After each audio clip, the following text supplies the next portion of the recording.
ভয় পেয়েছে গোটা বিশ্ব, ভয় পেয়েছে গোটা ঢাকা, ভয় পেয়েছে প্রত্যেকটি বাচ্চা, ভয় পেয়েছে প্রত্যেকটি বুড়ো, প্রত্যেকটি মহিলা। দিনটি ছিল রোজ শুক্রবার।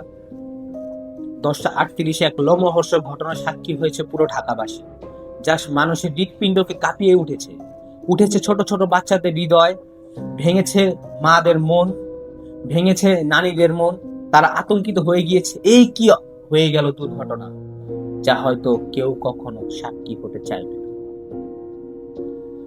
তেমনি একটি লোমহর্ষক ঘটনায় আমিও সাক্ষী হয়েছি। আমার এই 24 বছর বয়সে হয়তো আমি কখনো এত ভয় দেখিনি, হয়তো দেখিনি কখনো বাঁচার এত আকাঙ্ক্ষা, হয়তো দেখিনি কখনো কোনো প্রাপ্তি, হয়তো দেখিনি কখনো আল্লাহকে এত গভীরভাবে মনে করা। সকাল 9:30 আমি ঘুম থেকে উঠি। দিনটি ছিল জুম্মার দিন। ভেবেছি আজকে আল্লাহর শরণাপন্ন হব, জুম্মার নামাজ আদায় করব সবাইকে একসাথে।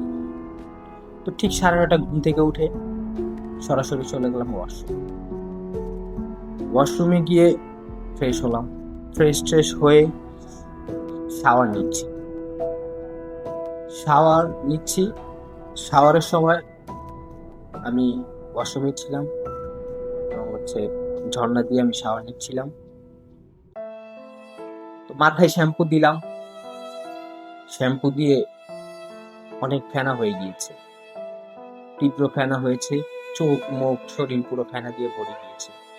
এর মধ্যেই দেখতে পেলাম হঠাৎ করে কেমন যেন হালকা ঝাঁকানির উৎসর্গ খুঁজতে আমি চোখটাকে যেভাবেই পুছেছি, সাবান পানিগুলি চোখের মধ্যে চলে গিয়েছিল। খুব তাড়াহুড়ো করে পুছে দেখলাম হঠাৎ করে আমার বাথরুমটা যেন কেঁপে উঠছে, এদিক সেদিক চলে যাচ্ছে। বাথরুমের সেই কাঙ্ক্ষিত বদনা, যাকে আমরা সবসময় পাটের সামনে বসা দেখতে পাই, খুঁজে পাচ্ছি না আমি আর তাকে তার স্থানে। সে যেন হারিয়ে যাচ্ছে কোনো এক অজানা ভয়ে। তার মধ্যে কিসের যেন একটি হাঁপানি কাজ করছে। সেও ভয় পেয়েছে, আমিও ভয় পেয়েছি। ভয় পেয়েছে গোটা বিশ্ব, ভয় পেয়েছে গোটা ঢাকা, ভয় পেয়েছে প্রত্যেকটি বাচ্চা, ভয় পেয়েছে প্রত্যেকটি বুড়ো, প্রত্যেকটি মহিলা। কোথা থেকে আসলো এই ঝাঁকানি? কে দিল এত জোরে হৃৎপিণ্ডকে ধাক্কা? এটা কিন্তু আর কোনো ধাক্কা নয়, এটা কিন্তু আর কোনো বাধা নয়, এটা সরাসরি আল্লাহর পেহেগাম যে মানুষ, এই ঢাকাবাসী মানুষ, তোমরা সবাই আমার মুখী হও, মসজিদের মুখী হও, ইসলামের মুখী হও। ভুলে যেও না তোমাদেরকে বানিয়েছি আমি, আমার শরণাপন্ন হও। তোমরা ভটকে যাচ্ছ, ভেসে যাচ্ছ ফেসবুকের মেলায়,